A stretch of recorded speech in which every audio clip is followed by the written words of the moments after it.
يا مساء الفل، عاملين ايه يا جدعان؟ عاملين ايه في السقعة وفي الغلا في نفس الوقت ده؟ بص، احنا النهارده هنعمل اكل الشعب البسيط، بس هتاكلي وتشبعي وتقولي الحمد لله. اهم حاجه ان عيالك بخير وانت بخير والبلد بخير، نحمد ربنا. بص، هنعمل شويه رز بعدس اصفر وبطاطس محمره وشويه سلطه، ونحمد ربنا على نعمته علينا. ماشي. احنا معانا رز اهوت منقيينه تمام، وهنحط عليه العدس زي ما انت شايفه كده، وتقلبي الرز على بعضه وتروحي تغسليه. بصوا، غسلنا الرز اهوت زي ما انتوا شايفين، وحطينا الحله على النار. هنحط شويه زيت. تمام يا قلبي. وهنحط معلقه سمنه. بصي، معلقه سمنه، ما تكتريش قوي يعني.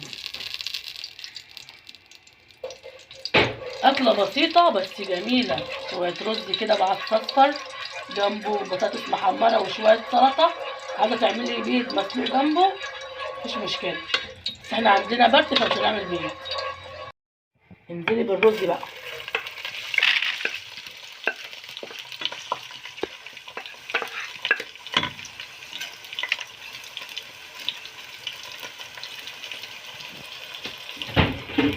وقلبي الرز كده شوية في زيت السمنة، ادوله تشويحة كده عشان يطلع مفلفل وحلو معاكي.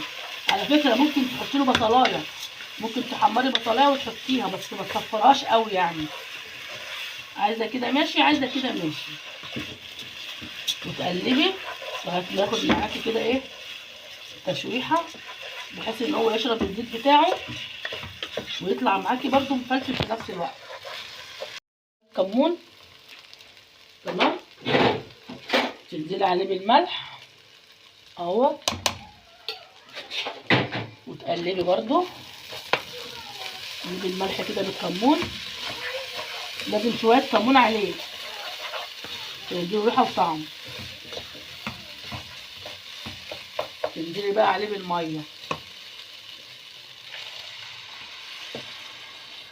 ما تزودش الميه قوي عشان لو الرز بتاعك ما بياخدش ميه ما يعجنش معاكي.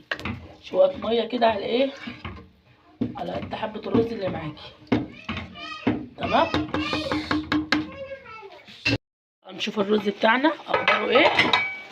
اهو بصوا، البخار طالع فمغطي على الكاميرا، قرب يستوي. بصوا الرز بتاعنا مفلفل ولسه ما استواش طبعا.